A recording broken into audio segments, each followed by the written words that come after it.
Sorry, I had to tend to my son. This is Ashlyn Giza YouTube channel. I'm back to do the other part of obsession compulsive disorder. So as I was saying in the part one of this video, OCD can get in the way of having a normal life. And I know that other people, sorry, I'm a little winded. I had to go get my son in his crib. He was starting to cry.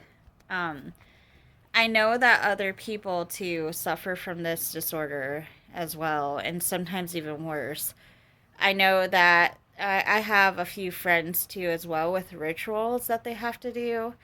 And like some people have to tap on like certain parts of like the wall and stuff and like certain parts of the tables that you have to tap on and whatnot.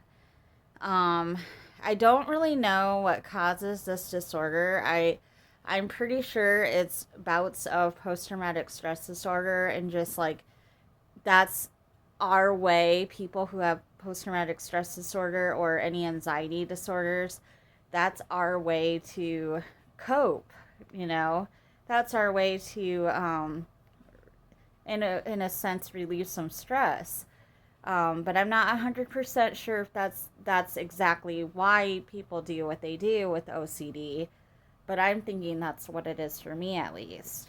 But anyways, tomorrow and the next few days too, I think I'm going to talk about panic disorders, anxiety, and depression as well because I have all three of those too, and bipolar.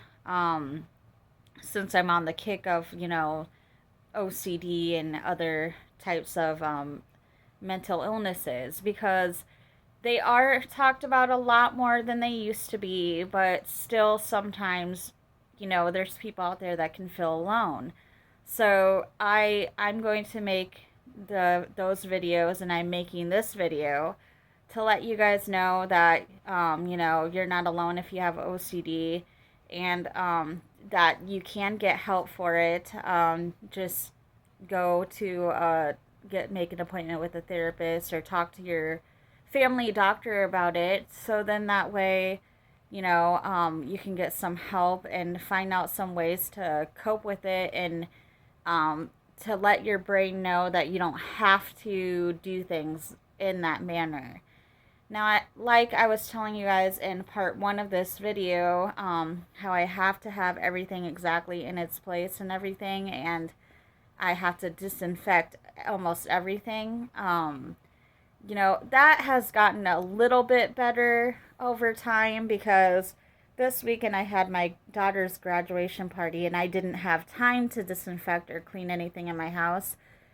Now, was it still bothering me? Yes, but I was not able to just let it go and not clean the house, knowing that I had to get things ready for her graduation party and everything for her.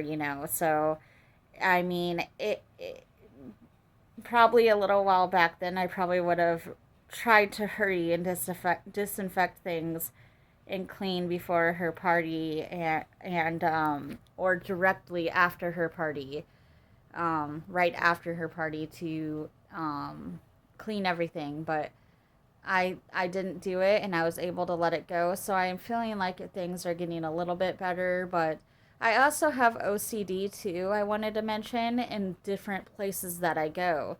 If I'm in a different environment than my own home, I also have little rituals and OCD things. If I'm in a movie theater, I have to sit in the back. I always have to sit in the back row, because my way of thinking is that when I need to get up to go to the bathroom, I don't want everybody looking at me. Now, everyone will say, "Oh, you're so vain," or "Oh, not everybody's looking at you," but I do it myself sometimes. So, and I've seen people do it, like turn around to see when somebody's getting up. So, I know they do look. I know they're probably not thinking anything though. They're just getting up to see or turning over to see who's getting up. But it's just a thing in my head. It's an OCD thing. I have to sit in the back. If I don't get a seat in the back, I will more than likely probably not wait to see the movie. When I'm at a restaurant as well, I have to sit in the table that's closest to the restrooms or the front doors.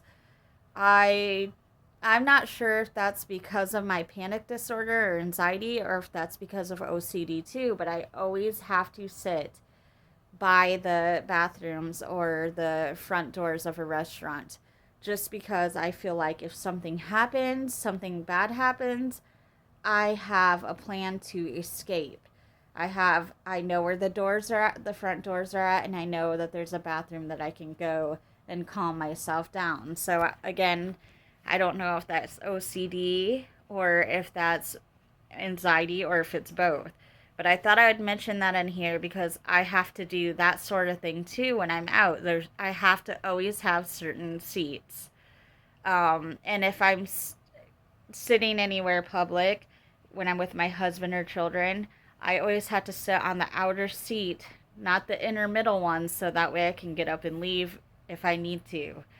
Um, let's see what else I do when I'm out. Uh, Most of the time I have to drive my car too. I don't like riding in anybody else's car. And if I am in somebody else's car, I like to be the one to drive. And I don't know why either. I did talk to a therapist about that a really long time ago, and they were saying something as in, with everything that I've been through, um, they feel that I like driving because it makes me feel like I'm in control. And most things that have happened to me in the past that weren't good made me feel out of control. I was not in control of what happened in my past. So that makes really good sense to me. But yeah, like if you guys have stories of your own too, share them below because I would love to hear them because I sometimes feel like I'm going crazy, but I know I'm not because I've researched OCD, I've researched anxiety and stuff like that, and there's other people that do the same thing or sometimes they have even more rituals or obsessions that they have. So, if you guys have stories, drop them below. I'd love to hear them or any advice. I'd love to hear that too. Otherwise, I will be on with another life topic tomorrow. Thank you guys.